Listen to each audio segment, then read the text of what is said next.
ಈ ಕಾರ್ಯಕ್ರಮದ ಪ್ರಾಯೋಜಕರು ಗೀತಾಂಜಲಿ ಸಿಲ್ಕ್ಸ್, ಉಡುಪಿ.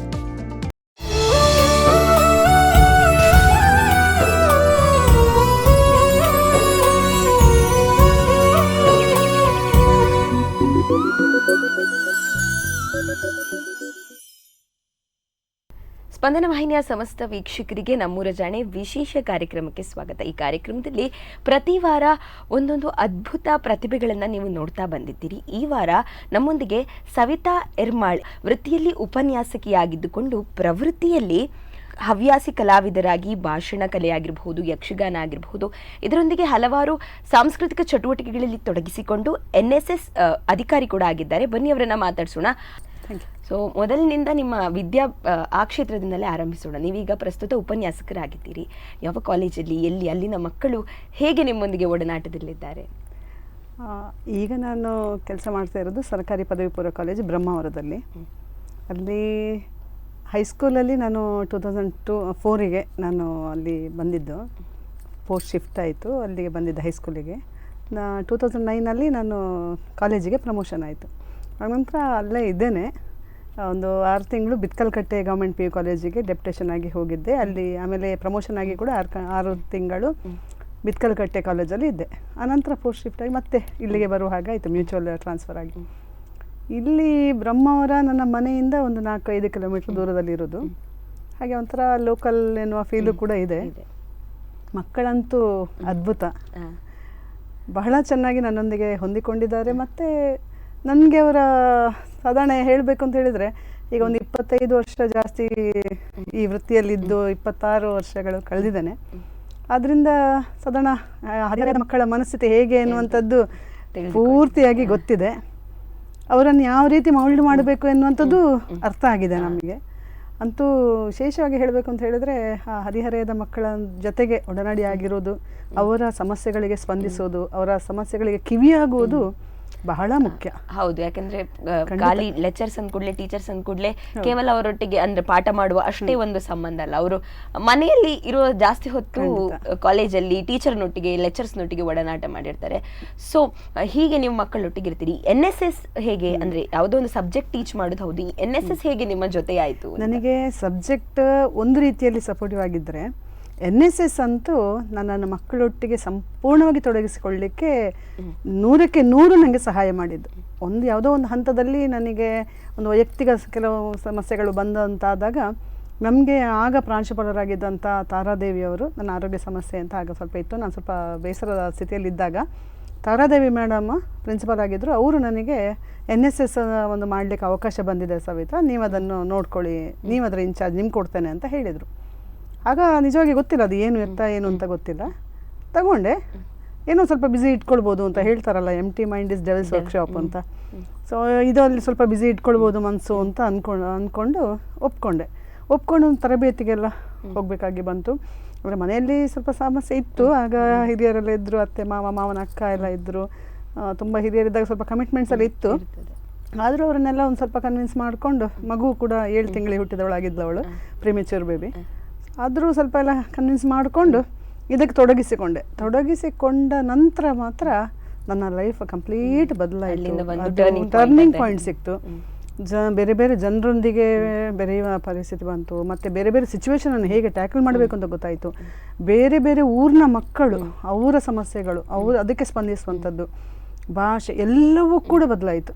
ಸಾಂಸ್ಕೃತಿಕವಾಗಿ ನಾನು ತೊಡಗಿಸಿಕೊಂಡದ್ದು NSSಗಂತೂ ನಾನೀಗ ಹೇಳ್ತೇನೆ, ನನ್ನ ಸಂಪೂರ್ಣ ಯಶಸ್ಸು NSSಯಿಂದ ಅಂತ ಹೇಳ್ಬೋದು. ಈಗ ಆ ಮಟ್ಟಕ್ಕೆ ಆ NSS ನನಗೆ ಸಹಾಯ ಮಾಡಿದೆ. ಪ್ರತಿ ವರ್ಷ ಹೊಸ ಬ್ಯಾಚ್ಗಳು NSSಗೆ ಸೇರ್ತವೆ. NSS 100 ಮಕ್ಕಳ ಯೂನಿಟ್. ಅದು 100 ಮಕ್ಕಳು ಅಂತ ಹೇಳಿದರೆ ಅದು ವಿವೇಕಾನಂದರು ಹೇಳ್ತಾರಲ್ಲ, 100 ಮಕ್ಕಳನ್ನು ಕೊಡಿ ನಾನು ದೇಶವನ್ನು ಬದಲು ಮಾಡ್ತೇನೆ ಅಂತ. ಆ 100 ಮಕ್ಕಳು ಅಂತ ಹೇಳಿದರೆ ಅದೊಂದು ಶಕ್ತಿಯೇ. ಏನೇ ಕೆಲಸ ಕೊಟ್ಟರು ಅಥವಾ ಶ್ರಮದಾನ ಮಾತ್ರ ಅಲ್ಲ, ಈಗ NSS ಹೇಳಿದರೆ ಶ್ರಮದಾನ ಮಾತ್ರ ಅಲ್ಲ, ಹೆಚ್ಚಾಗಿ ಕೆಲವರಿಗೆ ಅದೊಂದು ಮನಸ್ಸಲ್ಲಿ ಭಾವನೆ ಉಂಟು. NSS ಹೇಳಿದರೆ ಶ್ರಮದಾನ, ಕಸ ಎಕ್ಕುದು, ಶ್ರಮದಾನ ಮಾಡೋದು ಅಂತ ಅಲ್ಲ, ಪರ್ಸನಾಲಿಟಿ ಡೆವಲಪ್ಮೆಂಟ್. ಈಗ ಇಷ್ಟು ವರ್ಷದಿಂದ ಸಾಧಾರಣ 2010ರಿಂದ ನಮಗೆ ಆರ್ಡರ್ ಬಂದದ್ದು, 11ರಿಂದ ನಾವು ಕ್ಯಾಂಪ್ ಮಾಡ್ತಿದ್ದೇವೆ.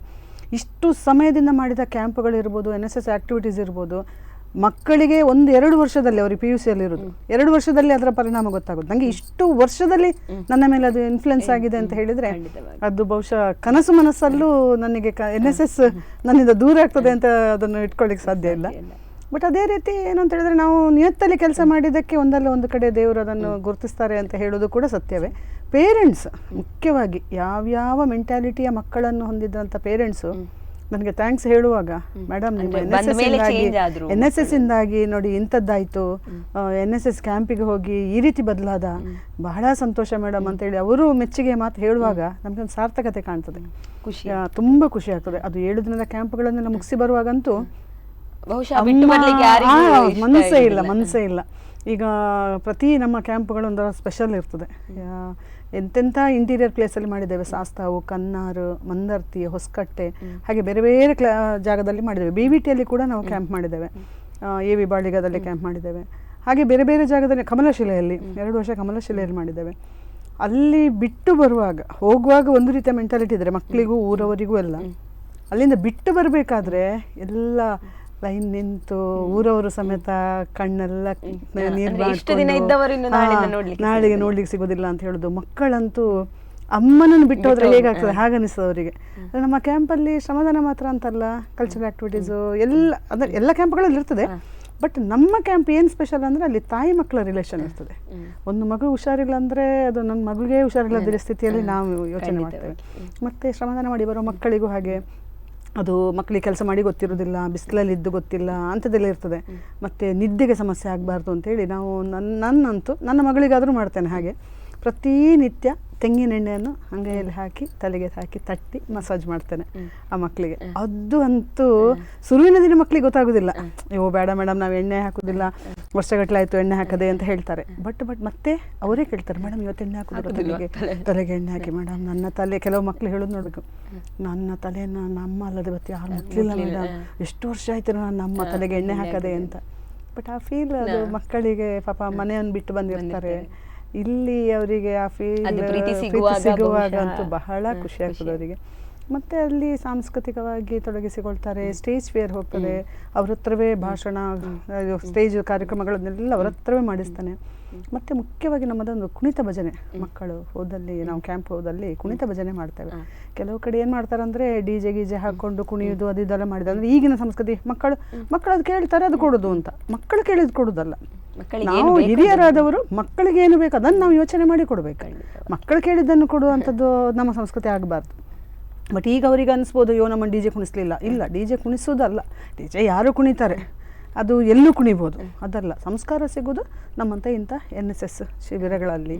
ಮತ್ತು ಮನೆಯಲ್ಲಿ ಆಗಬೇಕು, ಮನೆಯಲ್ಲಿ ಆಗದ್ದನ್ನು ನಾವಿಲ್ಲಿ ಮಾಡಬೇಕು ಅಂತ ಪ್ರಯತ್ನ ಮಾಡಬೇಕು.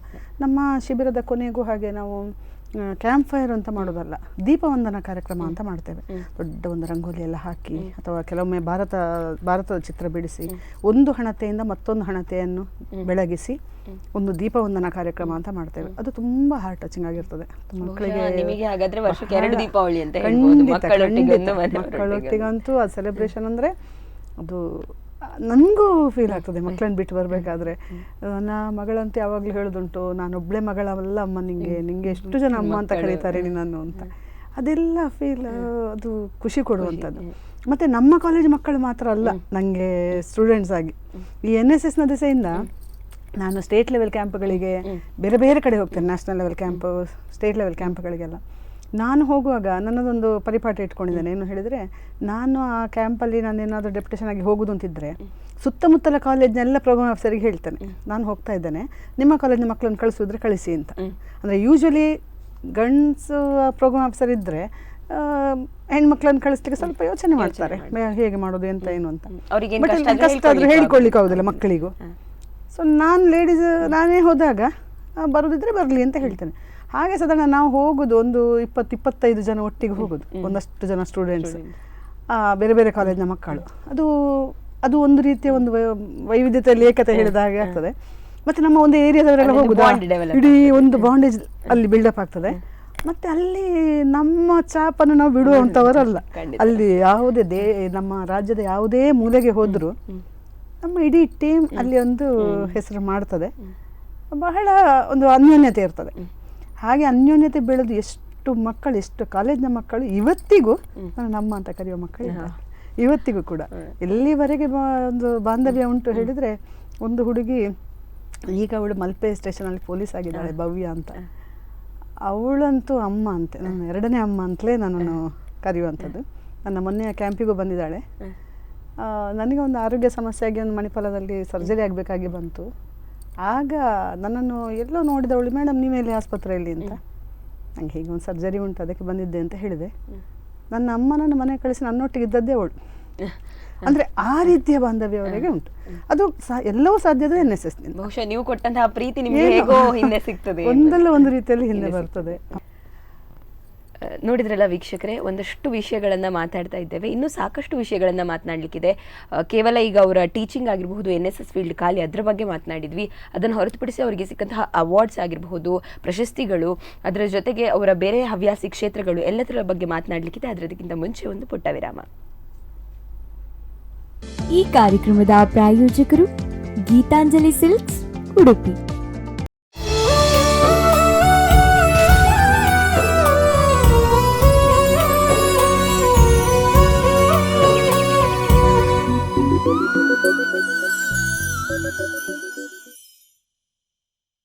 ವಿರಾಮದ ಬಳಿಕ ಮತ್ತೊಮ್ಮೆ ನಮ್ಮೂರ ಜಾಣೆ ವಿಶೇಷ ಕಾರ್ಯಕ್ರಮಕ್ಕೆ ಸ್ವಾಗತ. ಇವತ್ತು ನಮ್ಮೊಂದಿಗಿದ್ದಾರೆ ಸವಿತಾ ಯರ್ಮಾಳ್ ಅವರು. ಬನ್ನಿ ಅವರನ್ನ ಮತ್ತೊಮ್ಮೆ ಕಾರ್ಯಕ್ರಮಕ್ಕೆ ಸ್ವಾಗತಿಸಿಕೊಳ್ತಾ ಮತ್ತಷ್ಟು ಮಾತನಾಡೋಣ. ಕಾರ್ಯಕ್ರಮಕ್ಕೆ ಮತ್ತೊಮ್ಮೆ ಸ್ವಾಗತ. ಸೊ ಸವಿತಾ ಮೇಡಮ್, ಈಗ ನಾವು NSS ಬಗ್ಗೆ ಮಾತನಾಡಿ ಆಯಿತು, ಅದರಿಂದ ಒಂದು ಸಾಕಷ್ಟು ಪ್ರಶಸ್ತಿಗಳು ನಿಮ್ಮ ಪಾಲಿಗೆ ಬಂದಿದೆ, ಅದರ ಬಗ್ಗೆ ಒಂದಷ್ಟು ಹೇಳಿ. ನನಗೆ 2015 ನಿರ್ದೇಶನಾಲಯ ಪ್ರಶಸ್ತಿ ಬಂತು. ಹಂಸಲೇಖ ಅವರು ಅದನ್ನು ಕೂಡ ಮಾಡಿದ್ದು ಇಲಾಖೆಯ ವತಿಯಿಂದ. ಆಮೇಲೆ ರಾಜ್ಯ ಪ್ರಶಸ್ತಿ NSS ಬೆಸ್ಟ್ ಕಾರ್ಯಕ್ರಮಾಧಿಕಾರಿ ಅಂತ, ಅದು ಕೂಡ 2017 ನನಗೆ ಸಿಕ್ಕಿತು. ಆಮೇಲೆ ನ್ಯಾಷನಲ್ ಯೂತ್ ಲೀಡರ್ಶಿಪ್ ಅವಾರ್ಡ್, ಅದು ಸೆಂಟ್ರಲ್ ಗೌರ್ಮೆಂಟ್ ಇದು, ಅದು ಸಿಕ್ತು 18. ಬೆಸ್ಟ್ ಲೆಕ್ಚರರ್ ಅವಾರ್ಡ್ 19 ಸಿಕ್ತು. ಹೀಗೆ ಅಂದರೆ ಸಾಲಾಗಿ ಬಂದಿದೆ. ಅದು ನಮ್ಮ ಅಂದ್ರೆ ಕೆಲಸ ಶ್ರಮಕ್ಕೆ ಸಿಕ್ಕ ಫಲ. ಅದನ್ನು ಬಹುಶಃ ನೀವು ಹೇಳಿಕೊಳ್ಳಿಕ್ಕೆ ಹಿಂಜರಿಲಿಕ್ಕಿಲ್ಲ, ಯಾಕಂದ್ರೆ ನೀವು ಇಷ್ಟು ವರ್ಷಗಳ ಕಾಲ ಪಟ್ಟಂತಹ ಶ್ರಮಕ್ಕೆ ಸಿಕ್ಕ ಪ್ರತಿಫಲ ಅಂತ ಹೇಳ್ಬೋದು. ಖಂಡಿತ. ಸೊ ರಾಜ್ಯ ಮಟ್ಟದ ಒಂದು ಯೋಜನೋತ್ಸವವನ್ನು ನಾವು ನಮ್ಮ ಕಾಲೇಜಲ್ಲಿ ಆಯೋಜಿಸಿದ್ದೆವು. ಆಗ ಆಗಿನ SP ಅಣ್ಣಾಮಲೈ ಸರ್ ಅವ್ರು ಬಂದು 1.5 ಗಂಟೆ ಮಕ್ಕಳೊಟ್ಟಿಗೆ ಸಂವಾದ ನಡೆಸಿದ್ರು. ಅದು ಮಾತ್ರ ನಮ್ಮದು ಅಂತ ಅಚೀವ್ಮೆಂಟ್ಗಳು ಇದ್ದದ್ರಿಂದ. ಈ ಎಂತ ಪ್ರಶಸ್ತಿಗಳ ಜೊತೆಗೆ ಒಂದು ಶಂಕರ ಜಯಂತಿ ಅನ್ನುವ ಅಚೀವ್ಮೆಂಟ್ ಕೂಡ ಇದೆ ಮೇಡಮ್, ಅದರ ಬಗ್ಗೆ ತಿಳಿಸಿಕೊಡಿ. ಅದೇ ಶಂಕರ ಜಯಂತಿ ಅಂತ ಹೇಳಿದ್ರೆ, ಆ್ಯಕ್ಚುಲಿ ಸೆಂಟ್ರಲ್ ಗೌರ್ಮೆಂಟ್ ಅದು ಶಂಕರಾಚಾರ್ಯ ಜನ್ಮದಿನವನ್ನು ತತ್ವಜ್ಞಾನಿಗಳ ದಿನ ಅಂತೇಳಿ ಅನೌನ್ಸ್ ಮಾಡಿದ್ದಾರೆ. ಅದರ ಹಿನ್ನೆಲೆಯಲ್ಲಿ ನಮಗೆ ಶೃಂಗೇರಿಯಿಂದ ಶ್ರೀ ಶಂಕರ ತತ್ವ ಪ್ರಸಾರ ಅಭಿಯಾನ ಸಮಿತಿ ಅಂತ ಉಡುಪಿಯಲ್ಲಿ ಮಾಡಿದ್ದಾರೆ. ಅದರದ್ದು ಸಹ ಸಂಚಾಲಕಿ ನಾನು, ಜಿಲ್ಲಾ ಸಹ ಸಂಚಾಲಕಿ, ಮತ್ತು ಬ್ರಹ್ಮಾವರದ್ದು ಯೂನಿಟ್ ಇದ್ದು ಕಾರ್ಯದರ್ಶಿಯಾಗಿ ಕೆಲಸ ಮಾಡ್ತೇನೆ. ಮೊದಲ ವರ್ಷ ನಾವು ಒಂದು 52 ಕಡೆ ಶಂಕರ ಜಯಂತಿಯನ್ನು ಮಾಡಿದೆವು. ಆಮೇಲೆ ಕಳೆದ ವರ್ಷ ಶ್ರೀಗಳಲ್ಲಿ ಹೋಗಿ ಡಾಕ್ಯುಮೆಂಟ್ ಎಲ್ಲ ಕೊಟ್ಟು ಕೇಳಿದಾಗ ಮುಂದೆ ಎಷ್ಟು ಮಾಡ್ತೀರಿ ಕೇಳಿದರು. 108 ಕಡೆ ಅಂತ ಹೇಳಿದ್ದೆ. ಆದರೆ ಕಾಲೊಂದು ಫ್ರ್ಯಾಕ್ಚರ್ ಆಗಿ ನನಗೆ ಸಮಸ್ಯೆ ಅಂತ ಅನಿಸ್ತು, ಹೇಗಾಗ್ತದೇನೋ ಅಂತ. ಆದರೆ ದೇವರ ಒಂದು ಆಶೀರ್ವಾದ 139 ಕಡೆಗಳಲ್ಲಿ ಕಳೆದ ವರ್ಷ ಮಾಡಿದ್ದೇವೆ. ಅದರ ಡಾಕ್ಯುಮೆಂಟೇಶನ್ ಎಲ್ಲಿ ಮಾಡಿದ್ದು, ಯಾರು ಉಪನ್ಯಾಸ ಮಾಡಿದ್ದು ಎಲ್ಲವನ್ನು ಡೀಟೇಲ್ ಕೊಟ್ಟು ಶ್ರೀಗಳಿಗೆ ಕೊಟ್ಟು ಬಂದೆವು. ಅವರಿಗೂ ಬಹಳ ಸಂತೋಷ ಆಯಿತು. ಇದು ಶಂಕರಾಚಾರ್ಯರು ಅಂತ ಹೇಳಿದ್ರೆ ಯಾವ ದೇವರು ಮೇಲು ಕೀಳು ಪ್ರಶ್ನೆ ಇಲ್ಲ. ಯಾರನ್ನು ಪೂಜೆ ಮಾಡ್ತೀರೋ ಮಾಡಿ, ಆದರೆ ಅದನ್ನು ನಿಯತ್ತಲ್ಲಿ ಮಾಡಿ, ಮತ್ತು ಎಲ್ಲರೂ ಒಂದೇ ಎಂಬ ಭಾವನೆಯಿಂದ ಮಾಡಿ ಅಂತ. ಅದು ನನಗೆ ಬಹಳ ಇನ್ಫ್ಲುಯೆನ್ಸ್ ಆದಂಥದ್ದು. ಅದರೊಂದು ಕೆಲಸವನ್ನು ಮಾಡಿದ್ದೇವೆ. ಇನ್ನು ಮುಂದೆ ಕೂಡ ಅದನ್ನು ಮಾಡಬೇಕು, ಎಲ್ಲ ಇಡೀ ಉಡುಪಿ ಜಿಲ್ಲೆಯಾದ್ಯಂತ ಅಂತ ಹೇಳ್ಕೊಂಡು. ಅದಕ್ಕೆಲ್ಲ ಸ್ಪಂದನವಾಹಿನಿಯಿಂದ ಆಲ್ ದ ಬೆಸ್ಟ್ ಹೇಳ್ತಾ ಕಂಗ್ರಾಟ್ಸ್ ಕೂಡ ಹೇಳ್ತೇವೆ. ಸೊ ಇದ್ರ ಜೊತೆಗೆ ಉಪನ್ಯಾಸಕಿ ಆಗಿದ್ದುಕೊಂಡೆ, NSS ಅಧಿಕಾರಿಯಾಗಿದ್ದುಕೊಂಡು ಇಂಥದ್ದೆಲ್ಲ ಸಾಂಸ್ಕೃತಿಕ ಕ್ಷೇತ್ರಗಳಲ್ಲಿ ತೊಡಗಿಸಿಕೊಂಡಿದ್ದೀರಿ. ಯಕ್ಷಗಾನ, ಅದಕ್ಕೆ ಹೇಗೆ ನೀವು ಹೋದಂಥದ್ದು? ಯಕ್ಷಗಾನ ಅಂತ ಹೇಳಿದ್ರೆ, ನಾವು PUCಯಲ್ಲಿದ್ದಾಗ ನಮ್ಮ ಎರ್ಮಾಳಿದ್ದು ಶೀಲಾಕ ಶೆಟ್ಟಿ ಅಂತ ಇದ್ದರು. ಅವರು ನಮ್ಮ ಜಿಲ್ಲಾ ಪಂಚಾಯತ್ ಉಪಾಧ್ಯಕ್ಷೆ ಆಗಿದ್ದರು ಕಳೆದ ಬಾರಿಯಲ್ಲಿ. ಅವರ ಗರಡಿಯಲ್ಲಿ ನಾವು ಪಳಗಿದ್ದು. ಅಲ್ಲಿ ವಸಂತಕುಮಾರಿ ಅಂತ, ಸರೋಜಿನಿ ಅಕ್ಕ ಅಂತ, ಇವರೆಲ್ಲ ಇದ್ದುಕೊಂಡು ನಮ್ಮದೊಂದು ಶ್ರೀನಿಧಿ ಮಹಿಳಾ ಮಂಡಲ ಅಂತ ಇತ್ತು. ಅಲ್ಲಿ ನಾಟಕಗಳು, ಯಕ್ಷಗಾನ ಇದೆಲ್ಲ ಮಾಡ್ತಾ ಬಂದವರು ನಾವು ಆ್ಯಕ್ಚುಲಿ. ಅದರ ನಂತರ ಯಕ್ಷಗಾನದ ಹುಚ್ಚು ಅಲ್ಲೇ ಹಿಡಿದದ್ದು ನಮಗೆ. ಅಲ್ಲಿ ಕುಂಡಂತಾಯರು ಅಂತ, ಮತ್ತು ವಾಸುದೇವರಾವ್ ಅಂತ, ಅವರೆಲ್ಲ ಯಕ್ಷಗಾನ ಗುರುಗಳು ನಮಗೆಲ್ಲ ಯಕ್ಷಗಾನ ಕಲಿಸಿದ್ದು. ಅಂದರೆ ಮತ್ತೆ ವೈವಾಹಿಕ ಜೀವನ ಎಲ್ಲ ಆದ ಮೇಲೆ ಸ್ವಲ್ಪ ಹಿನ್ನಡೆ ಆಯಿತು ಅದಕ್ಕೆಲ್ಲ. ಆದರೆ ಈಗ ಏನಾಯಿತು ಅಂತ ಹೇಳಿದ್ರೆ, ನನಗೆ NSSಗೆ ಬಂದ ಮೇಲೆ ಮಕ್ಕಳೊಂದಿಗೆ ಸೇರ್ಕೊಂಡು ನಾವು ಮಕ್ಕಳೊಟ್ಟಿಗೆ ಮಕ್ಕಳೇ ಆಗಿ ಬಿಡೋದು. ನಮ್ಮ ಯಾವುದೇ ವೈಕಲ್ಯಗಳು ನಮಗೆ ನೆನಪಿಗೆ ಬರೋದಿಲ್ಲ. ಅಂದರೆ ಒಂದು ದುರಾದೃಷ್ಟ ಅಂತ ಹೇಳಿದ್ರೆ ನನಗೆ ಒಂದು ಆಕ್ಸಿಡೆಂಟ್ ಆಗಿ ಲೆಫ್ಟ್ ನೀ ರಾಡ್ ಹಾಕಬೇಕಾಗಿ ಬಂತು. ಈಗ ಬಲಗಾಲಿಗೂ ಸಮಸ್ಯೆ ಇದೆ. ಈಗ ರಾಡ್ ಹಾಕಬೇಕು, ಅದನ್ನು ನಿಲ್ಲಿಸ್ತಾ ಇಲ್ಲ. ಎಲ್ಲಿವರೆಗೆ ಅಂತ ಹೇಳಿದ್ರೆ ಉತ್ತರಾಖಂಡದಲ್ಲಿ ಪ್ರಧಾನಮಂತ್ರಿಯವರದ್ದು ಏಕ್ ಭಾರತ್ ಶ್ರೇಷ್ಠ ಭಾರತ್ ಅಂತ ಹೇಳಿ ಒಂದು ಕಾನ್ಸೆಪ್ಟಲ್ಲಿ ಒಂದು ಕಲ್ಚರಲ್ ಎಕ್ಸ್ಚೇಂಜ್ ಪ್ರೋಗ್ರಾಮ್ ಆಯಿತು. ಆಗ 75 ಜನ ಸ್ಟೂಡೆಂಟ್ಸ್ ಹೋಗಬೇಕಿತ್ತು. PU ಇಂದ 25 ಜನ ಅವರ ಇನ್ಚಾರ್ಜ್ ನನಗೆ ಕೊಟ್ಟರು. ಆ 25 ಜನ ಹೋಗೋದು ಸುಮ್ಮನೆ ನಾಮಕಾವಸ್ಥೆ ಹೋಗೋದು ಬೇಡ ಅಂತೇಳಿ ನಾವು ಒಂದು ಅರ್ಧ ಗಂಟೆದ ಯಕ್ಷಗಾನ ಮಹಿಷಾಸುರ ಮರ್ದಿನಿ ಯಕ್ಷಗಾನ ತಯಾರಿ ಮಾಡಿದ್ವಿ. ತಯಾರಿ ಮಾಡಿ ಒಂದು ಸಾಧಾರಣ ಒಂದು 3/4 ಗಂಟೆ ಕಾರ್ಯಕ್ರಮ. ಅದರಲ್ಲಿ ಮಹಿಷಾಸುರ ಮರ್ದಿನಿಯಾಗಿ ನಾನೇ ಪಾರ್ಟ್ ಮಾಡಿದ್ದು. ಅದು ಕೂಡ ವೇಷ ಎಲ್ಲ ಹಾಕೊಳ್ಳಿಕ್ಕೆ ಪ್ರೊಫೆಷನಲ್ಸ್. ಆ್ಯಕ್ಚುಲಿ ನಮಗೆ ಇಷ್ಟವರೆಗೆ ಏನಾಗ್ತಿತ್ತು ಅಂದರೆ ಬೇರೆಯವರು ಬಣ್ಣ ಬಳಿತಾ ಇದ್ರು. ಇಲ್ಲಿ ಬೇರೆಯವ್ರನ್ನ ಕರ್ಕೊಂಡು ಹೋಗುವ ಹಾಗಿಲ್ಲ, ಲೆಕ್ಕದ ಜನ ಹೋಗಬೇಕು. ಅದಕ್ಕೆ ನಾವೇನು ಮಾಡಿದೆವು, ಇಲ್ಲಿ ಬ್ರಹ್ಮಾವರದ್ದು ನಾಯಕ್ ಇದ್ದಾರೆ, ನನ್ನ ಸ್ಟೂಡೆಂಟ್ಸ್ ಅವ್ರ ತಂದೆ ಹತ್ರ ಎಲ್ಲ ಮಾತಾಡಿ ಅಲ್ಲಿ ಅವ್ರು ಯಕ್ಷ ಶಿಕ್ಷಣದ್ದು ಕಾರ್ಯಕ್ರಮ ಆಗ್ತಾ ಇತ್ತು. ಅಲ್ಲಿ ಹೋಗಿ ಬಣ್ಣ ಬಳಿಯೋದು ಹೇಗೆ ಅಂತ 4 ದಿನ ಕೂತು ಕಲ್ತ್ಕೊಂಡು ಎಲ್ಲ ತಮಾಷೆ ಮಾಡಿದ್ರು. ಏನು ಮೇಡಮ್ ಇದು ಅಂತ, ರಿಟೈರ್ಡ್ ಆದ್ಮೇಲೆ ಬೇಕಲ್ಲ ಅಂತ ತಮಾಷೆ ಮಾಡ್ತಿದ್ದೆ. ವೇಷ ನಾವೇ ಬಳ್ಕೊಂಡು ಎಲ್ಲ ವೇಷ ಹಾಕಿ ಕಿರೀಟ ಕಟ್ಟುದು, ಕೈ ಕಟ್ಟುದು, ಮೇಳದೆ ವೃತ್ತಿಪರ ಕಲಾವಿದರ ಹಾಗೆ ಒಂದು 13 ಲಗೇಜಲ್ಲಿ ಹಿಡ್ಕೊಂಡು ಹೋದೆವು. ಎಲ್ಲ ತಮಾಷೆ ಮಾಡಿದ್ರು, ಎಂತ ಟೆಂಟ್ ಹಾಕ್ತೀರಾ ಅಲ್ಲಿ ಹಾಗೆ ಅಂತ. ಆದರೆ ಅಲ್ಲಿ ಹೋದ ಮೇಲೆ ಅಲ್ಲಿಯ ಪ್ರೊಫೆಷನಲ್ ಟೂರಿಸಂ ಇಲಾಖೆಯವರು ಒಂದು 60 ಜನ ಬಹಳ ಒಳ್ಳೆಯ ಕಾರ್ಯಕ್ರಮ ಕೊಟ್ಟರು ಉತ್ತರಾಖಂಡದಲ್ಲಿ. ಆಮೇಲೆ ನಮ್ಮ ಹೋದವರಿಗೆಲ್ಲ ತರಬೇತಿ ಶುರುವಾಯಿತು. ನಾವೆಂತ ಮಾಡೋದು, ನಾವು ವಾಪಸ್ ಕೊಡಬೇಕಲ್ಲ ಅಂತ. ಆಗ ನಾನು ಹೇಳಿದೆ, ನಮ್ಮದು ಇಂಥ ಒಂದು ಕಾರ್ಯಕ್ರಮ ಉಂಟು, ಕಲ್ಚರಲ್ ಎಕ್ಸ್ಚೇಂಜ್, ಇದು ಮಹಿಷಾಸುರ ಮರ್ದಿನಿ ಯಕ್ಷಗಾನ ಉಂಟು ಅಂತ ಪ್ಲ್ಯಾನ್ ಮಾಡಿದ್ದೇವೆ ಅಂತ. ಅದೊಂದು ಜೀವ ಉಳಿಸಿದಂಗೆ ಆಯಿತು. ಆಮೇಲೆ ಉಳಿದವ್ರದ್ದೆಲ್ಲ ಕೇಳ್ತೀವಿ, ನೀವು ಹಾಡ್ತೀಯಾ ಕುಣಿತೀಯಾ ಅಂತ ಹೇಳಿ ಎಲ್ಲ ಲಿಸ್ಟ್ ಮಾಡಿತ್ತು. ಒಂದು ಕಾರ್ಯಕ್ರಮ ಕೊಟ್ಟಿತ್ತು. ನಮ್ಮದು ಅಲ್ಲಿಯ ಟೆಂಪರೇಚರ್ -5 ಡಿಗ್ರಿ ಸೆಲ್ಸಿಯಸ್. ನಮಗೆ ಥರ್ಮಲ್ಸ್, ಶೂ ಅದು ಇದೆಲ್ಲ ಕೊಟ್ಟಿದೆ ಗೌರ್ಮೆಂಟ್. ನಾವು ಮಾತ್ರ ಅದು ಯಾವುದನ್ನು ಹಾಕದೆ ಡ್ರೆಸ್ಸಿಂಗ್ ಕೂತಿದ್ದೇವೆ. ಅದು ಹೇಗೆ ಸಾಧ್ಯ ಆಗಿದೋ ಗೊತ್ತಿಲ್ಲ. ನನಗಂತೂ ಪ್ರತಿದಿನ ಫಿಸಿಯೋಥೆರಪಿ ಮಾಡಬೇಕು ಕಾಲಿಗೆ. ಆದರೆ ಅಲ್ಲಿ ಹೋಗುವಂಥ ಅಷ್ಟೂ ದಿನಗಳು ನಾನು ಏನು ಮಾಡಲಿಕ್ಕೆ ಆಗಲಿಲ್ಲ. ಆದರೂ ಅದು ವಿಲ್ ಪವರ್, ದೇವರ ಶಕ್ತಿಯೋ ಗೊತ್ತಿಲ್ಲ ನನಗೆ. ಅದು ಏನು ಹೇಳಿದ್ರು ಹೌದೇ. ಎಷ್ಟು ಚೆನ್ನಾಗಿ ಮೂಡಿ ಬಂತಂದರೆ ಕಾರ್ಯಕ್ರಮ. ಅಲ್ಲಿಯ ಚೀಫ್ ಮಿನಿಸ್ಟ್ರಿಂದ ಹಿಡಿದು ಎಲ್ಲರೂ ಎದ್ದು ನಿಂತು ಕರತಾಡನ ಮಾಡಿ ಒಂದು ಕಲ್ಚರಲ್ ಅಂಬಾಸಿಡರ್ ಅಂತ ಹೇಳಿ ಹೇಳಬೇಕಿದ್ರೆ ನಮ್ಗೆ ಪಟ್ಟ ಕಷ್ಟ, ಆ ನೋವು ಎಲ್ಲವೂ ಮರ್ತು ಹೋಗುವಂಥದ್ದು. ಈ ಯಕ್ಷಗಾನ ಅಂತ ಹೇಳುವಂಥದ್ದು ಕಲೆಗೆ ಆ ನಂತರ ಮಾರನೇ ದಿನ ಬೆಳಿಗ್ಗೆ ಸಾಧಾರಣ ನಾನು ಒಂದು ದಿನ 3 ಗಂಟೆಗೆ ವೇಷ ಹಾಕ್ಲಿಕ್ಕೆ ಕೂತು ಯಕ್ಷಗಾನ ಪರ್ಫಾರ್ಮೆನ್ಸ್ ನಮ್ಮದು 8 ಗಂಟೆಗೆ ಇತ್ತು. ಅದನ್ನು ಮಾಡಿದರೆ ಆಮೇಲೆ ವೇಷ ತೆಗಿಲಿಕ್ಕಂತೂ ಬಿಡಲಿಲ್ಲ ಅವರು. ಇಡೀ ಕ್ಯಾಂಪ್ ಫೈರ್ ಮಾಡೋದು, ಮತ್ತು ಮನೆಯವರಿಗೆಲ್ಲ ವಿಡಿಯೋ ಕಾಲಲ್ಲಿ ತೋರಿಸೋದು ಮಾಡೋದೆಲ್ಲ ಆಗಿ ಬೆಳಗಿನ ಜಾವ 3 ಗಂಟೆಗೆ ನಾವು ವೇಷ ತೆಗೆದ ಅವರಿಗೆ ಹೊಸತು ದೇವಿಮಾ ಅಂತಲೇ ಎಲ್ಲ ಫೋಟೋ ತೆಗೆಸ್ಕೊಡೋದು ದೇವಿಮಾ ಅಂತ. ಆನಂತರ ನಮಗೆ ಎಲ್ಲ ಒಂದು ಅವರಿಗೆಲ್ಲ ವಿಸಿಟಿಗೆ ಹೋಗಬೇಕಿತ್ತು. ಆಮೇಲೆ ಕ್ಯಾಶುವಲ್ ಡ್ರೆಸ್ ಹಾಕ್ಲಿಕ್ಕೆ ಮನಸ್ಸು ಹೆಸಿಟೇಷನ್ ಮಾಡ್ತದೆ. ಎಲ್ಲರೂ ದೇವಿಮಾ ಅಂತ ಬಂದು ಕೈ ಮುಗಿಯುವಾಗ ನಮಗೆ ಆ ಒಂದು ಪಾವಿತ್ರತೆ. ನನಗೆ ರಾಮಾಯಣ ಸೀರಿಯಲಲ್ಲಿ ದೀಪಿಕಾ ಸೀತೆ ಪಾತ್ರ ಮಾಡಿದ್ದಾಗ ಅವರು ಹೇಳಿದ ಮಾತು ನೆನಪಾಯಿತು. ಸೀತಾಮಾ ಅಂತಲೇ ಅವರನ್ನು ಕರಿತಾ ಇದ್ರಲ್ಲ, ಆ ರೀತಿ ಅಂದರೆ ಜನ ಕಲೆಗೆ ಕೊಡುವಷ್ಟು ಬೆಲೆ ಯಾವುದಕ್ಕೂ ಸಿಗೋದಿಲ್ಲ. ಕಲಾವಿದರಿಗೆ ಮತ್ತು ಒಂದು ಆ ಶಕ್ತಿ ನಮ್ಮದು ಭೂಮಿದದು. ನಿಜವಾಗಿ ನಮ್ಮ ಭಾರತ ಮಣ್ಣು ನನಗೆ ಎಷ್ಟು ಸಂತೋಷ ಅಂತ ಹೇಳಿದರೆ, ಒಂದು ಉತ್ತರಾಖಂಡಕ್ಕೆ ಹೋಗಿ ಬಂದು ನಾವು ಒಂದು ಯಕ್ಷಗಾನ ಮಾಡಿ ಬಂದದ್ದು. ಆಮೇಲೆ ಮತ್ತೆ ಇಲ್ಲೆಲ್ಲ ನಮ್ಮ ಸಾಂಸ್ಕೃತಿಕ ಕಾರ್ಯಕ್ರಮಗಳನ್ನು ಮಾಡೋದು. ನಾನು ಮಕ್ಕಳಿಗೆ ಅದನ್ನೇ ಪ್ರೇರೇಪಿಸೋದು. ನಾವು DJ ಹಾಕಿ ಕುಣಿಯೋದು ನಮ್ಮ ಸಂಸ್ಕೃತಿ ಅಲ್ಲ ಮಕ್ಕಳಿಗೆ. ಈಗ ನಮ್ಮ ಕಾಲೇಜಲ್ಲಿ ಈಗ ನಾವು ಕಮಲಶಿಲೆಯಲ್ಲಿ ಮೊನ್ನೆ ಕ್ಯಾಂಪ್ ಮಾಡಿದೆವು. ಅಲ್ಲಿ ಮಕ್ಕಳು ಸಾಂಸ್ಕೃತಿಕ ಕಾರ್ಯಕ್ರಮ ಅಂತೇಳಿ ಮಾಡಿದ್ರೆ ಏನು ಅಂತ ಹೇಳಿದರೆ, ಈಗ ಹಗಲಿಗೆಲ್ಲ ರಿಸೋರ್ಸ್ ಪರ್ಸನ್ ಬರ್ತಾರೆ, ಅವರ ಇನ್ಸ್ಪೈರಿಂಗ್ ಮಾತು ಮಾತಾಡ್ತಾರೆ. ಅದರಲ್ಲಿ ಬರುವ ಜಿಸ್ಟನ್ನು ಅವರು ಸ್ಕಿಟ್ ಮಾಡೋದು. ಈಗ ಒಬ್ಬರು ಬಂದಿದ್ದರು ನಮ್ಮಲ್ಲಿ, ಬಾಲಚಂದ್ರ ಭಟ್ ಅಂತ. ಅವ್ರು ಹೇಳ್ತಾ ಇದ್ರು, ನಾನು ಕಷ್ಟದ ದಿನಗಳನ್ನು ಕಳೆದು ಬಂದೆ, ಯಾವುದೋ ಒಂದು ಸೊಸೈಟಿಯಲ್ಲಿ ಕೆಲಸಕ್ಕೆ ಒಂದು ಅಟೆಂಡರ್ ಕೆಲಸಕ್ಕೆ ಹೋಗಬೇಕು, ಕ್ಲರ್ಕಾಗಿ ಕೆಲಸಕ್ಕೆ ಹೋಗಬೇಕು ಅಂತ ಕೇಳಿದೆ.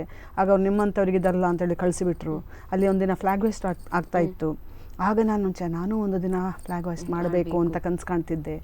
ಈಗ ಅದರದ್ದು ಅಧ್ಯಕ್ಷನಾಗಿ ಆ ಇಡೀ ಸೊಸೈಟಿದೇ ಅಧ್ಯಕ್ಷರಾಗಿ ಬರುವ ಹಾಗಾಯಿತು ಅಂತೆಲ್ಲ ಹೇಳುವಾಗ ಮಕ್ಕಳು ಅದನ್ನೇ ಸ್ಕಿಟ್ ಮಾಡಿ ತೋರಿಸಿ, ಅಂದರೆ ಆ ರೀತಿ ಪರಿಣಾಮ ಬೀರ್ಬೇಕು ಅವರ ಮೇಲೆ. ಈಗ ಏನೋ ಒಂದು ಮಾಡಿತು, ಏನೋ ಒಂದು ಕುಣಿತು ಮಾಡಿತು ಅಂತ ಹೇಳಿದ್ರೆ ಬೀಳುವ ಹಾಗಾಗಬಾರ್ದು. ಪ್ರತಿಯೊಬ್ಬರ ಮಾತಲ್ಲೂ ಏನೋ ಒಂದು ಕೇಳುವಂಥದ್ದು ಉಂಟು ಅಂತ ಅವರಿಗೆ ಬರಬೇಕು. ಆಗ ಈಗಿನವ್ರು ಹೇಳ್ತಾರೆ ನೋಡಿ, ಆ ಭಾಷಣ ಮುಗ್ದ ಮೇಲೆ ಹೋಗುವ ಅಂತ ಹೇಳೋದು ಅಲ್ಲ. ಭಾಷಣದಲ್ಲಿ ಏನೋ ಒಂದು ಉಂಟು ಕೇಳುವಂಥದ್ದು, ಮನನ ಮಾಡ್ಕೊಳ್ಬೇಕು. ಅದು ನಾವು ಬೆಳೆಸ್ಬೇಕಾದ್ದು.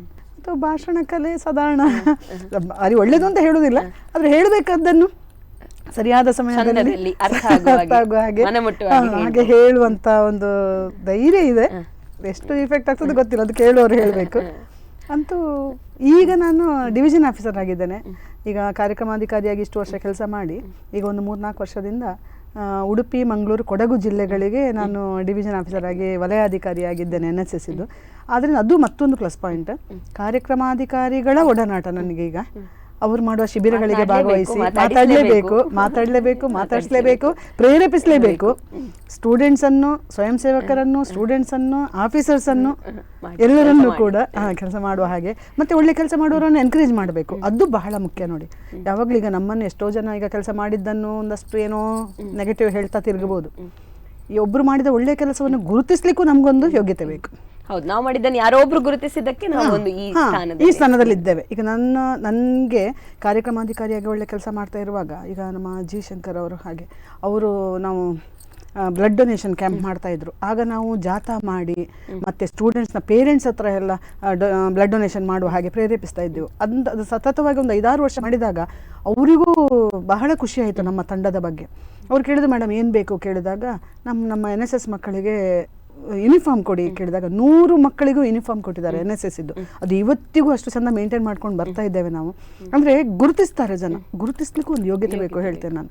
ಕೆಲವರು ಅದನ್ನು ಏನೋ ಲೇವಡಿಯಾಗಿ ಒಂದು ಈಸಿಯಾಗಿ ತಗೊಂಡ್ಬಿಡ್ತಾರೆ. ಈಗ NSS ಹೇಳಿದ ಅವರು NSS ಅಂತ ಒಂದು ಮಾಡ್ತಾರೆ ಅಥವಾ ಮಕ್ಕಳೊಟ್ಟಿಗೆ ಅಂತ. ಹಾಗಲ್ಲ, ಈಗ ನಮ್ಮ ಕಾರ್ಯಕ್ರಮಾಧಿಕಾರಿಗಳು ಈಗ 3 ಜಿಲ್ಲೆಗಳಲ್ಲಿ ಒಳ್ಳೆ ಕೆಲಸ ಮಾಡಿದವರನ್ನು ಗುರುತಿಸಿ, ನೀವು ಒಳ್ಳೆ ಕೆಲಸ ಮಾಡ್ತಾ ಇದ್ದೀರಿ ಸರ್, ಇಂಥದ್ದು ಮುಂದುವರಿಸಿ ಅಂತ ಹೇಳಿದ್ರೆ ಅದೇ ಒಂದು ಅವರಿಗೆ ಪ್ರೇರಣೆ. ಈಗ ಅವರಿಗಿಂತ ಖಂಡಿತ ಪ್ರೇರೇಪಣೆ ಆಗ್ತದೆ. ಅದರಿಂದ ಅದು ಒಂದು ಅವಕಾಶ ನನಗೆ ಇಲಾಖೆ ಕೊಟ್ಟಿದೆ. 3 ದಿನ ಕಾಲೇಜಿಗೆ ಹೋಗಿ ಪಾಠ ಮಾಡ್ತೇನೆ ನಮ್ಮ ಕಾಲೇಜಿಗೆ. 3 ದಿನ ಈ NSS ಡ್ಯೂಟಿಯಾಗಿ ನನಗೆ ಉಡುಪಿ, ಮ್ಯಾಂಗ್ಳೂರು, ಕೊಡಗು 3 ಜಿಲ್ಲೆಗಳನ್ನು ಸುತ್ತುವಂಥ ಒಂದು ಅವಕಾಶ ಸಿಕ್ಕಿದೆ. ಅದನ್ನು ಚೆನ್ನಾಗಿ ಬಳಸ್ತಾ ಇದ್ದೇನೆ. ಈ ಸಲ ಒಂದು 50 ಕಾಲೇಜುಗಳಲ್ಲಿ NSS ಕ್ಯಾಂಪ್ ಮಾಡಿದ್ದಾರೆ. ಸಾಧಾರಣ 52 ಮಾಡಿದ್ದಾರೆ. 50 ಕಡೆ ಹೋಗಿದ್ದಾನೆ. ಎಲ್ಲ ಕ್ಯಾಂಪ್ಗಳನ್ನು ವಿಸಿಟ್ ಮಾಡಿ ಬಂದಿದ್ದಾನೆ. ಅಂತೂ ಖುಷಿ ಕೊಟ್ಟಿದೆ.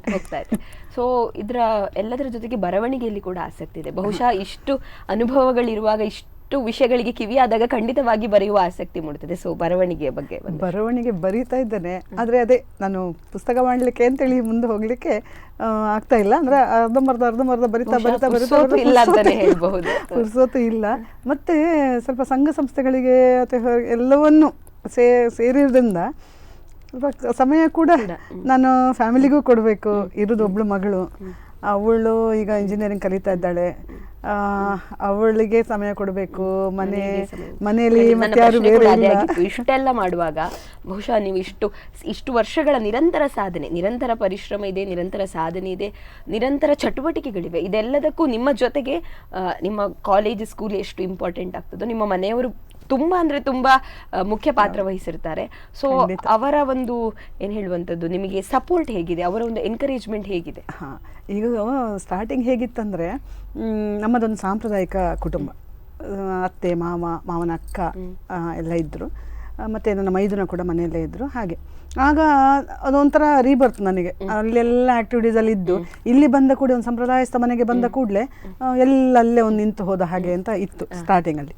ಮತ್ತೆ ಅಂದರೆ ಎಷ್ಟಂದ್ರೂ ಹರಿಯುವ ನೀರು ಅದು ನಿಲ್ಲಿಕ್ಕೆ ಆಗೋದು ಇಲ್ಲ. ಕೊನೆಗೆ ನಿಧಾನಕ್ಕೆ ಅವರಿಗೂ ಎಲ್ಲ ಅರ್ಥ ಆಗ್ಲಿಕ್ಕೆ ಶುರುವಾಯಿತು, ಇವಳು ಟ್ಯಾಲೆಂಟ್ ಇದೆ ಹೀಗೆ ಅಂತ. ಆಮೇಲೆ ಸ್ವಲ್ಪ ಆರೋಗ್ಯ ಸಮಸ್ಯೆ ಎಲ್ಲ ಬಂತು. ಮತ್ತು ಮಗಳು ಹುಟ್ಟಿದ ಮೇಲೆ ನಿಧಾನಕ್ಕೆ ಒಂದು ಸ್ವಲ್ಪ ಮನೆಯವರನ್ನು ಸ್ವಲ್ಪ ಕನ್ವಿನ್ಸ್ ಎಲ್ಲ ಮಾಡಿ ಈಗ NSS ಅಂತೇಳಿ ಸೇರಿದ್ದೇನೆ ಹೀಗೆ ಅಂತೆಲ್ಲ ಆಗುವಾಗ ನಿಧಾನಕ್ಕೆ ಅವರಿಗೂ ಅರ್ಥ ಆಗ್ಲಿಕ್ಕೆ ಶುರುವಾಯಿತು. ಹೌದು, ಇವಳಿಗೆ ಈ ರೀತಿ ಟ್ಯಾಲೆಂಟ್ ಇದ್ದಾಳೆ. ಮತ್ತು ಬಂದಲ್ಲಿ ಎಲ್ಲ ಒಂದು ಗುರುತಿಸ್ಲಿಕ್ಕೆ ಶುರು ಮಾಡಿದ ಮೇಲೆ ಅವರಿಗೂ ಗೊತ್ತಾಯಿತು. ಈಗಂತೂ ದೇವರ ದಯೆ ಅಂತ ಹೇಳ್ತೇನೆ, ಪ್ರತಿ ನನ್ನ ಚಟುವಟಿಕೆಯಲ್ಲಿ ನನಗೆ ಸಾಥ್ ಕೊಡ್ತಾರೆ ನಮ್ಮ ಯಜಮಾನರು. ಕುಮಾರಸ್ವಾಮಿ ಅಂತ, ಅವರು ಬಿಸ್ನೆಸ್ ಮ್ಯಾನ್. ಈಗ ನಾನು ಹೇಳಿದೆ ನಿಮ್ಗೆ 50 ಕಡೆ NSS ಕ್ಯಾಂಪ್ ವಿಸಿಟ್ ಮಾಡಿದ್ದೇನೆ. 12 ದಿನದಲ್ಲಿ 50 ಕಡೆ ಹೋಗಬೇಕು ಹೇಳಿದರೆ ದಿನಕ್ಕೊಂದು 7-8 ಕಡೆ ವಿಸಿಟ್ ಮಾಡಬೇಕಿತ್ತು. ಒಂದೊಂದು ಏರಿಯಾ, ಇಂಟೀರಿಯರ್, ಮುಂಡಾಜೆ, ಬೆಳ್ತಂಗಡಿ, ಎಂತೆಂಥ ವಿಟ್ಲ ಇಂಥ ಪ್ಲೇಸಿಗೆಲ್ಲ ಹೋಗಿದ್ದಾವೆ. ಅದು ಹೋಗಬೇಕು ಅಂತಿದ್ರೆ ನಮ್ಮ ಯಜಮಾನರ ಸಾಥ್ ಬೇಕೇ ಬೇಕು ನನಗೆ. ಅಲ್ಲಿ ಹೋಗಿ ಆ ಟೈಮಿಗೆ ಸಾಧ್ಯವೇ ಇಲ್ಲ. ನನ್ನ ಸ್ವಂತ ವೆಹಿಕಲಲ್ಲಿ ಇವರೇ ಡ್ರೈವಿಂಗ್ ಮಾಡಿಕೊಂಡು ನನ್ನನ್ನು ಯಾವ ಟೈಮಿಗೆ ಎಲ್ಲಿ ರೀಚ್ ಮಾಡಿಸ್ಬೇಕು ಅದನ್ನು ಮಾಡುವಂಥ ಕೆಲಸ ಮಾಡ್ತಾಯಿದ್ರು. ಮತ್ತು ನಾನು ಈ ಶಂಕರ ಜಯಂತಿ ಅಂತ ಹೇಳಿದೆ, 139 ಕಡೆ ಮಾಡಬೇಕು ಅಂತ ಹೇಳಿದ್ರೆ ಅಷ್ಟು ಸುಲಭ ಇಲ್ಲ. ಅವರನ್ನೆಲ್ಲ ಕಾಂಟ್ಯಾಕ್ಟ್ ಮಾಡಿ, ಅದು ಲಾಸ್ಟ್ ಇಯರ್ ನಾನು ಬೆಡ್ ರೆಸ್ಟ್ ಮಲಗಿದ್ದೆ, ಕಾಲು ಫ್ರ್ಯಾಕ್ಚರ್ ಆಗಿ. ಆ ಸಮಯದಲ್ಲೂ ಕೂಡ ಎಲ್ಲ ಫೋನಲ್ಲಿ ಕಾಂಟ್ಯಾಕ್ಟ್ ಮಾಡಿ ಎಲ್ಲವನ್ನು ಫೋನಲ್ಲೇ ಮಾಡಲಿಕ್ಕೆ ಸಾಧ್ಯ, ಅದು ಹೇಳಿ ಕನ್ವಿನ್ಸ್ ಮಾಡಲಿಕ್ಕೆ ಸಾಧ್ಯ ಇಲ್ಲ. ಹೋಗಿ ಮಾತಾಡಿ ಕನ್ವಿನ್ಸ್ ಮಾಡಿ, ಅಂದರೆ ಈ ರೀತಿ ಮಾಡಿ ಅಂತ, ಒಂದು ಹೂ ಹಾಕುವಲ್ಲಿ ಹೂವಿನ ಹೆಸಳು ಹಾಕಿ ಅಂತ ಹೇಳುವ ರೀತಿಯಲ್ಲಿ ಅವರನ್ನು ಕನ್ವಿನ್ಸ್ ಮಾಡಬೇಕು. ಅಷ್ಟೆಲ್ಲ ಮಾಡಿ ಇದು ಎಲ್ಲದಕ್ಕೂ ನನಗೆ ನನ್ನ ಗಂಡನ ಸಪೋರ್ಟ್ ಉಂಟು. ಮತ್ತು ನನ್ನ ಅಮ್ಮ ಮಾತ್ರ ಇರೋದು ಮನೆಯಲ್ಲಿ, ಅದು ತಾಯಿ ಮನೆಯಲ್ಲಿ ಇರೋದು. ತಂದೆ ಇದೆಲ್ಲ ಕನಸುಗಳಿತ್ತು, ಪಾಪ ಅವ್ರು ತುಂಬ ಖುಷಿ ಪಡ್ತಿದ್ರು ಇದೆಲ್ಲ ನಾನು ಇದ್ದಿದ್ರೆ. ಆದರೆ ಅವರು ರೋಡ್ ಆಕ್ಸಿಡೆಂಟಲ್ಲಿ ತೀರ್ಕೊಂಡ್ರು. ಆದರೆ ಅವರ ಬ್ಲೆಸ್ಸಿಂಗ್ ಇದೆ ಅಂತ ನಾನು ಅಂದ್ಕೊಳ್ತೇನೆ. ಅಮ್ಮನಿಗೂ ಹಾಗೆ, ಅಮ್ಮನೂ ಹಾಗೆ ಖುಷಿ ಪಡ್ತಾಳೆ, ಹೀಗೆಲ್ಲ ಆಯ್ತಮ್ಮ, ಇಂಥ ಕಡೆ ಸನ್ಮಾನ ಆಯಿತು, ಅವರಿಗೆ ಎಲ್ಲ ಬೇರೆಯವ್ರು ಹೇಳ್ತಾರೆ, ನಿಮ್ಮ ಮಗಳನ್ನ ಇಲ್ಲಿ ಸನ್ಮಾನಿಸಿದೆವು, ಅಲ್ಲೇ ಆಯಿತು, ಇದು ನೋಡಿದೆವು ಟಿವಿಯಲ್ಲಿ ಹಾಗೆ ಅಂತ ಹೇಳುವಾಗ ಅವ್ರು ಖುಷಿ ಪಡ್ತಾರೆ. ಮತ್ತು ಮಗಳು ಅವಳು ನಾನು 2.5 ವರ್ಷದಿಂದಲೂ ಕೂಡ ನಾನು NSS ಚಟುವಟಿಕೆಗೆ ಕರ್ಕೊಂಡು ಹೋಗ್ತಾ ಇದ್ದೆ. ಅಂದರೆ ಅನಿವಾರ್ಯ, ಸ್ವಾರ್ಥ ಅದು, ಮನೇಲಿ ನೋಡ್ಕೊಳ್ಳಿಕ್ಕೆ ಯಾರಿಲ್ಲ, ಅದಕ್ಕೋಸ್ಕರ ಕರ್ಕೊಂಡು ಹೋಗ್ತಿದ್ದೆ. ಅದು ಎಲ್ಲಿವರೆಗೆ ಪ್ರಭಾವ ಬೀರಿತು ಅಂತ ಹೇಳಿದರೆ, ಕಳೆದ ನೀವು ಫಸ್ಟ್ ಕೊರೋನಾದ ಲಾಕ್ಡೌನಲ್ಲಿ ನೋಡಿರ್ಬೋದು, ಒಂದು ರೋಡ್ ಆಕ್ಸಿಡೆಂಟ್ ಆಗ್ತದೆ, ಅಲ್ಲಿ ಕಾರು ಒಂದು ಕೆರೆಗೆ ಬಿದ್ದು ಒಂದು ಒಂದು ಹುಡುಗಿ CPR ಮಾಡಿದ್ಲು ಅಂತ, ಆ ಹುಡುಗಿ ಬದುಕಿ ಬಂತು. ಆ CPR ಮಾಡಿ ಈಗ ಕೆಳದಿ ಚೆನ್ನಮ್ಮ ರಾಜ್ಯ ಶೌರ್ಯ ಪ್ರಶಸ್ತಿ ಪಡೆದದ್ದು ನನ್ನ ಮಗಳೇ. ಅದು ಹೇಗೆ ಅಂತ ಕೇಳಿದರೆ, ನಾವೊಂದು ನ್ಯಾಷನಲ್ ಇಂಟಿಗ್ರೇಷನ್ ಕ್ಯಾಂಪ್ ಮಾಡಿದ್ದೆವು ಮಂಗಳೂರಲ್ಲಿ, ನಿಟ್ಟೆ ಕಾಲೇಜಲ್ಲಿ. ಅಲ್ಲಿ ಒಂದು CPR ಮಾಡುವ ಒಂದು ಟ್ರೈನಿಂಗ್ ಇಟ್ಟಿದೆ, ಅದರ ವಿಡಿಯೋ ತಗೊಂಡು ಬಂದಿದ್ದೆ. ಈಗ ಮಕ್ಕಳು ಮೊಬೈಲ್ ಯೂಸ್ ಮಾಡ್ತಾರೆ, ಈಗ ಕೊರೋನಾ ಸಮಯದಲ್ಲಿ ಮೊಬೈಲ್ ಅಡಿಕ್ಟ್ ಆಗಿದ್ದಾರೆ ಅಂತ ಕಂಪ್ಲೇಂಟ್ ಅಲ್ವಾ. ಒಳ್ಳೆದನ್ನು ನೋಡಿದ್ರೆ ಅದ್ರಲ್ಲಿ ಒಳ್ಳೇದು ಆಗ್ತದೆ ಹೇಳೋದಕ್ಕೆ ನನ್ನ ಮಗಳೇ ಉದಾಹರಣೆ. ಅವಳು ಅದರದ್ದು CPR ಮಾಡುವ ವಿಡಿಯೋವನ್ನೆಲ್ಲ ನೋಡಿ ಆ ಹೊತ್ತಲ್ಲಿ ಅದನ್ನು ಉಪಯೋಗಿಸಿದ್ಲು. ಹೊತ್ತಲ್ಲಿ ಅದು CPR ಮಾಡಿದ್ರೆ ಬದುಕ್ತಾಳೇನೋ ಅಂತ ಒಂದು ತಂದೆ ಹೇಳಿದ ಕೂಡಲೇ ಹೋಗಿ CPR ಮಾಡಿ ಆ ಒಂದು ಕನ್ಸನ್ನು ತೋರಿಸಿದ್ದು. ಅದು ಕೊರೋನಾ ಸಮಯದಲ್ಲಿ ಬಲಗೈ ಎಡಗೈ ನಂಬ್ತಾ ಇರಲಿಲ್ಲ ಅಂಥದ್ರಲ್ಲಿ ಅದು ಮಾಡಿದೆ ಹೇಳಿದ್ರೆ, ಬಹುಶಃ ನಮ್ಮ ಮನೆಯಲ್ಲಿ ಅಂತ ಒಂದು ವಾತಾವರಣ ಸೃಷ್ಟಿ ಆಗಿದೆ. ಯಜಮಾನರು ಹಾಗಿದ್ದ ಕಾರಣ, ಅಂದ್ರೆ ಎಲ್ಲರೊಟ್ಟಿಗೆ ನಾವು ಎಲ್ಲರೂ ಒಟ್ಟಿಗೆ ಅಂತ ಎಲ್ಲರೂ ಒಂದೇ ಇರೋದ್ರಿಂದ ಇದೆಲ್ಲ ಸಾಧ್ಯ ಆಗಿದೆ. ಇದೆಲ್ಲ ನಮ್ಮ ಒಂದು ಸಕ್ಸಸ್ಸಿಗೆ ಕಾರಣ ಅಂತ ಅದೇ ಆಗಿತ್ತು. ನೀವು ಏನಾದ್ರೂ ಹೇಳಲಿಕ್ಕೆ ಇಷ್ಟಪಡ್ತೀರಾ ಮಕ್ಕಳಿಗೆ ಅಂತ? ಖಂಡಿತ. ಏನ್ ಹೇಳಲಿಕ್ಕೆ ಇಷ್ಟಪಡ್ತೀರಿ? ಈಗ ತಾಳ್ಮೆಯ ಬಗ್ಗೆ ಆಲ್ರೆಡಿ ಹೇಳಿದ್ರಿ, ಆದ್ರೂ ಬೇರೆ ಏನು ಅಂದ್ರೆ ನೀವು ಮಕ್ಕಳಿಗೆ ಮಾತ್ರವಲ್ಲದೆ ಪೇರೆಂಟ್ಸ್ಗೆ ಕೂಡ ಒಂದು ಹೇಳೋದು, ಒಂದು ಕಂಪೇರ್ ಮಾಡಬೇಡಿ ಯಾರನ್ನು. ಈಗ ನಿಮ್ಮ ಮಗು ಒಂದು ರೀತಿ, ಮತ್ತೊಬ್ಬರು ಮತ್ತೊಂದು ರೀತಿ ಅಂತ ಹೇಳಿ ಅವರನ್ನು ಕಂಪೇರ್ ಮಾಡ್ಲಿಕ್ಕೆ ಹೋಗಬೇಡಿ. ಅವರಿಗೆ ಅವರದ್ದೇ ಆದ ಒಂದು ಕೆಪಾಸಿಟಿ ಇರ್ಬೋದು, ಕೆಪಾಸಿಟಿ ಇಲ್ಲ ಅಂತಲೇ ಮಾಡಿ. ಏನೀಗ ಎಲ್ಲ ಬೆರಳು ಒಂದೇ ಲೆಕ್ಕ ಇಲ್ಲ. ಮಾನವರಾಗಿ ಬದುಕೋದೇ ಇಂಪಾರ್ಟೆಂಟ್. ಈಗ ಯಾರಿಗೂ ಉಪಕಾರ ಮಾಡ್ಲಿಕ್ಕೆ ಆಗದಿದ್ರು ಉಪದ್ರ ಒಂದು ಮಾಡಬಾರ್ದು ಅಂತ ಮನಸ್ಥಿತಿಯಲ್ಲಿ ಬೆಳೆಸಿ. ಹಾಗೆ ಅಂತ ನಾವು ಏನೂ ಇಲ್ಲದೆ ಪ್ರಯತ್ನವೇ ಮಾಡದೆ ಕೂತ್ಕೊಳ್ಬೇಕು ಅಂತ ಹೇಳೋದಲ್ಲ. ಆದಷ್ಟು ನಮ್ಮ ಮಕ್ಕಳು ಒಳ್ಳೆಯವರಾಗಬೇಕು ಅಂತ ಹೇಳುವ ಒಂದು ಮನಸ್ಥಿತಿಯಲ್ಲಿ ನಮ್ಮಿಂದ ಸಾಧ್ಯ ಆಗೋಷ್ಟು ತ್ಯಾಗ ಮಾಡುವ. ಈಗ ನಾವೇ TV ಹಾಕ್ಕೊಂಡು ಕೂತು ನೀನು ಓದು ಅಂತ ಹೇಳಿದ್ರೆ ಯಾವ ಮಕ್ಕಳು ಅದನ್ನು ಕೇಳೋದಿಲ್ಲ. ನಾವು ಸ್ಯಾಕ್ರಿಫೈಸ್ ಮಾಡಬೇಕು. ಈಗ ನಮಗೆ ಸಿಕ್ಕಿದೇ ಇಲ್ವಾ, ನಮಗಂತ ತಂದೆ ತಾಯಿ ಅಂತ ಸ್ಯಾಕ್ರಿಫೈಸ್ ಮಾಡಿದಾರೆ ಇಲ್ವ, ಅದರಲ್ಲಿ ಯೋಚನೆ ಬೇಡ. ನಮ್ಮ ಜವಾಬ್ದಾರಿ ಏನು ಈಗ ಅದನ್ನು ಮಾಡುವ. ಮಕ್ಕಳಿಗೆ ಏನು ಹೇಳೋದು ಅಂತ ಹೇಳಿದ್ರೆ, ಈಗ ಸವಲತ್ತುಗಳು ಜಾಸ್ತಿ ಇದೆ. ಈಗ ಒಳ್ಳೆ ಕಲಿಯುವ ಮಕ್ಕಳಿಗೆ ಸ್ಕಾಲರ್ಶಿಪ್ ಕೊಡುವವರು ಅಥವಾ ಇನ್ನೊಂದು ಸಹಾಯ ಮಾಡುವವರು, ಹಣಕಾಸಿನ ಸಹಾಯ, ನೆರವು ಮಾಡುವವರು ಎಲ್ಲರೂ ಇದ್ದಾರೆ. ಈವನ್ ಸರ್ಕಾರ ಕೂಡ ಅವರ ಬಗ್ಗೆ ಭಾರಿ ಕನ್ಸರ್ನ್ ಇದೆ. ಅದು ಎಲ್ಲವನ್ನು ಪಾಸಿಟಿವ್ ಆಗಿ ಉಪಯೋಗಿಸ್ಕೊಳ್ಳಿ ಅಲ್ವಾ. ಈಗಿನ ಇನ್ಸ್ಟಂಟ್ ಎಲ್ಲವೂ ಕೂಡ ಎಲ್ಲರಿಗೂ ಏನಾಗಿದೆ ಅಂದರೆ ಈ ಕೂಡಲೇ ಖುಷಿ ಸಿಗಬೇಕು. ಈಗ 2 ಮಿನಿಟ್ಸ್ ನೂಡಲ್ಸ್ನ ಹಾಗೆ ಈ ಕೂಡಲೇ ಖುಷಿ ಸಿಗಬೇಕು, ಈಗ ಪ್ರತಿಫಲ ಸಿಗಬೇಕು. ಇಲ್ಲ, ಖಂಡಿತ ಆ ರೀತಿ ಯೋಚನೆ ಮಾಡಬೇಡಿ. ಇವತ್ತು ನೀವು ಪ್ರಯತ್ನ ಪಟ್ಟು ಕಷ್ಟಪಟ್ಟು ಕೆಲಸ ಮಾಡಿದ್ರಿ ಅಂದರೆ, ಕಷ್ಟಪಟ್ಟುಗಿಂತಲೂ ಇಷ್ಟಪಟ್ಟು ಮಾಡಿ. ಯಾವುದೇ ಕೆಲಸ ಓದೋದೇ ಆಗಲಿ ಇಷ್ಟಪಟ್ಟು ಮಾಡಿ, ಇಷ್ಟಪಟ್ಟು ಓದಿ. ಸ್ಮಾರ್ಟ್ ರೀಡಿಂಗ್ ಹೇಳ್ತೇವೆ ನಾವು, ಹಾರ್ಡ್ ವರ್ಕ್ ಅಲ್ಲ, ಈಗ ಸ್ಮಾರ್ಟ್ ವರ್ಕ್. ಅದನ್ನು ಸುಲಭದಲ್ಲಿ ಹೇಗೆ ಇಟ್ಕೊಳ್ಬೇಕು ಆ ರೀತಿ ಸ್ವಲ್ಪ ಯೋಚನೆ ಮಾಡ್ಕೊಳ್ಳಿ. ಆದಷ್ಟು ಮನೆಯವರೊಟ್ಟಿಗೆ ಹಂಚಿಕೊಳ್ಳಿ. ಈಗ ನಾವು ಮೇಯ್ನ್ ನಮ್ಮ ಟೀನೇಜ್ನ ಮಕ್ಕಳು ಮಾಡುವ ಮಿಸ್ಟೇಕ್ ಏನು ಹೇಳಿದ್ರೆ, ಮನೆಯಲ್ಲಿ ಏನನ್ನೂ ಹೇಳೋದಿಲ್ಲ, ಹೊರಗಡೆ ಯಾವುದೊಂದು ಕಿವಿಯನ್ನು ಹುಡುಕ್ತಾರೆ. ಆ ಕಿವಿ ಸಾಬೀತಿರುವುದಿಲ್ಲ. ಇವರು ಅಡ್ಡದಾರಿ ನಂಬಿಕಸ್ಥರಾಗಿರುವುದಿಲ್ಲ. ನಾವೆಣಿಸೋದು ಎಲ್ಲರೂ ಅದು ಹೇಳ್ತಾರಲ್ಲ, ನಾನು ಪ್ರೀತಿಸಿದ ಹುಡುಗ ಒಳ್ಳೆಯವ ಅಂತ ಎಣಿಸ್ಕೊಳ್ಳೋದು. ಬಟ್ ಅದು ಆಗಿರುವುದಿಲ್ಲ. ಅದಕ್ಕಿಂತ ಕುಟುಂಬ, ನಿಮ್ಮ ಮನೆ, ನಿಮ್ಮ ತಂದೆ ತಾಯಿ ರೋಲ್ ಮಾಡಲಾಗಿ ಇಟ್ಕೊಳ್ಳಿ. ಯಾವನೋ ಒಬ್ಬ ಯಾರೋ ಒಬ್ಬ ಬೇಡ. ನಿಮ್ಮ ತಂದೆ ತಾಯಿ ಗೌರವ ಕೊಡಿ, ನಿಮ್ಮ ತಂದೆ ತಾಯಿ ಹತ್ರ ಎಲ್ಲ ಹಂಚ್ಕೊಳ್ಳಿ. ತಂದೆ ತಾಯಿ ಕೂಡ ಹಾಗೆ ಸ್ವಲ್ಪ ಕೇಳುವ ತಾಳ್ಮೆ ಬೆಳೆಸ್ಕೊಳ್ಳಿ. ಮಕ್ಕಳು ಏನು ಹೇಳ್ತಾರೆ, ಏನು ಅವರಿಗೆ ಸಮಸ್ಯೆ ಆಗಿದೆ ಅದನ್ನು ಕೇಳಿ ಟೈಮ್ ಕೊಡಿ ಅವರಿಗೆ. ನೀವು ಹಣ ಕೊಡೋದು ಬೇಕಾಗಿಲ್ಲ, ಹಣ ಮತ್ತೆ ಮಾಡ್ತಾರೆ ಅವರು, ಅವ್ರಿಗೆ ಗೊತ್ತಿದೆ ಕಷ್ಟ ಅಂದರೆ ಏನು ಎಲ್ಲ ಗೊತ್ತಿದೆ. ಟೈಮ್ ಕೊಡಿ. ಇಷ್ಟ ಆಯಿತು ಅಂತಿದ್ರೆ ಹದಿಹರೆಯ ಕಷ್ಟ ಅನಿಸೋದಿಲ್ಲ. ಅದರಿಂದ ಈ ಹದಿಹರೆಯದ ಮಕ್ಕಳನ್ನು ನಾನು ಮ್ಯಾನೇಜ್ ಮಾಡ್ತಾ ಇರೋದ್ರಿಂದ ಇದೊಂದು ರಿಕ್ವೆಸ್ಟ್, ಪೇರೆಂಟ್ಸ್ ಹತ್ರವೂ ಅಷ್ಟೇ, ಮಕ್ಕಳ ಹತ್ರವೂ ಅಷ್ಟೇ. ಆದಷ್ಟು ಹಿರಿಯರಾದವ್ರ ಹತ್ರ ಹೇಳ್ಕೊಳ್ಳಿ, ಮನೆಯ ಹಿರಿಯರ ಹತ್ರ ಹೇಳ್ಕೊಳ್ಳಿ. ಇಲ್ಲ ನನ್ನ ಹತ್ರ ಹೇಳ್ಕೊಳ್ಳಿ, ಇಷ್ಟನ್ನು ಹೇಳ್ತಾರೆ ನಾನು. ಖಂಡಿತವಾಗಿ ಮ್ಯಾಮ್, ನಿಮ್ಮ ಹತ್ರ ಮಾತನಾಡಿ ತುಂಬ ಖುಷಿ ಆಯಿತು. ಒಂದಷ್ಟು ವಿಷಯಗಳನ್ನು, ಹೊಸ ವಿಷಯಗಳನ್ನ ತಿಳ್ಕೊಂಡು, ಅಥವಾ ನೀವು ನಡೆದ ಬಂದ ಹಾದಿಯನ್ನು ಕೇಳಿ ಖುಷಿ ಆಯಿತು. ಸೊ ಆ ಹಾದಿಯಲ್ಲಿ ನೀವು ಬಂದದ್ದು ಹಿಂದೆ ತಿರುಗಿ ನೋಡುವಾಗ ನಿಮಗೆ ಎಷ್ಟು ಖುಷಿ ಆಗ್ತದೆ ಅಂತ ಖಂಡಿತವಾಗಿ ನಿಮ್ಮ ಕಣ್ಣಲ್ಲಿ ಅದು ಕಾಣ್ತಾ ಉಂಟು. ಸೊ ನಮ್ಮ ಕಾರ್ಯಕ್ರಮಕ್ಕೆ ಬಂದದಕ್ಕೆ ತುಂಬ ಹೃದಯದ ಧನ್ಯವಾದಗಳು. ಇನ್ನಷ್ಟು ಸಾಧನೆಗಳನ್ನು ನೀವು ಮಾಡಿ ಮತ್ತೊಮ್ಮೆ ಭೇಟಿಯಾಗುವ ಸಂದರ್ಭ ಎದುರಾಗಲಿ, ವೀಕ್ಷಕರು ಕೂಡ ಅದಕ್ಕೆ ಕಾಯ್ತಾ ಇರ್ತಾರೆ ಅಂತ ನಾನು ಅಂದ್ಕೊಳ್ತೀನಿ. ಸೊ ಇವತ್ತಿನ ಕಾರ್ಯಕ್ರಮಕ್ಕೆ ಬಂದದ್ದು ತುಂಬ ಖುಷಿ ಕೊಟ್ಟಿದೆ ಮ್ಯಾಮ್, ತುಂಬ ಹೃದಯದ ಧನ್ಯವಾದ. ಸೊ ನೋಡಿದಲ್ಲ ವೀಕ್ಷಕರೇ, ಇವತ್ತಿನ ನಮ್ಮೂರ ಜಾಣೆ ಕಾರ್ಯಕ್ರಮದಲ್ಲಿ ಬಂದಂತಹ ವಿಶೇಷ ಅತಿಥಿ ಸವಿತಾ ಯರ್ಮಾಳ್ ಅವರು ಉಪನ್ಯಾಸಕಿಯಾಗಿದ್ದುಕೊಂಡು ಒಂದಷ್ಟು ಕಲಾಕ್ಷೇತ್ರದಲ್ಲಿ ತೊಡಗಿಸಿಕೊಂಡು ಮಕ್ಕಳನ್ನು ಕೂಡ, ಎಲ್ಲ ಮಕ್ಕಳನ್ನು ತನ್ನ ಮಕ್ಕಳಂತೆಯೇ ನೋಡಿಕೊಂಡು ಬೆಳೆಸ್ತಾ ಬಂದಿದ್ದಾರೆ. ಅದರ ಜೊತೆ ಅವರು ಕೂಡ ಬೆಳೆದು ಬಂದ ಹಾದಿಯ ಬಗ್ಗೆ ನಮಗೆಲ್ಲರಿಗೂ ತಿಳಿಸಿದ್ರು, ಮಾತನಾಡಿದ್ರು. ಸೊ ಇನ್ನಷ್ಟು ಇಂತಹ ವಿನೂತನ ಪ್ರತಿಭೆಗಳೊಂದಿಗೆ ನಿಮ್ಮ ಮುಂದೆ ಬರ್ತೇವೆ. ಅಲ್ಲಿವರೆಗೆ ನಿರಂತರ ಸುದ್ದಿ ಮತ್ತು ಮನೋರಂಜನೆಗಾಗಿ ನೋಡ್ತಾ ಇರಿ ಸ್ಪಂದನ. ಈ ಕಾರ್ಯಕ್ರಮದ ಪ್ರಾಯೋಜಕರು ಗೀತಾಂಜಲಿ ಸಿಲ್ಕ್ಸ್, ಉಡುಪಿ.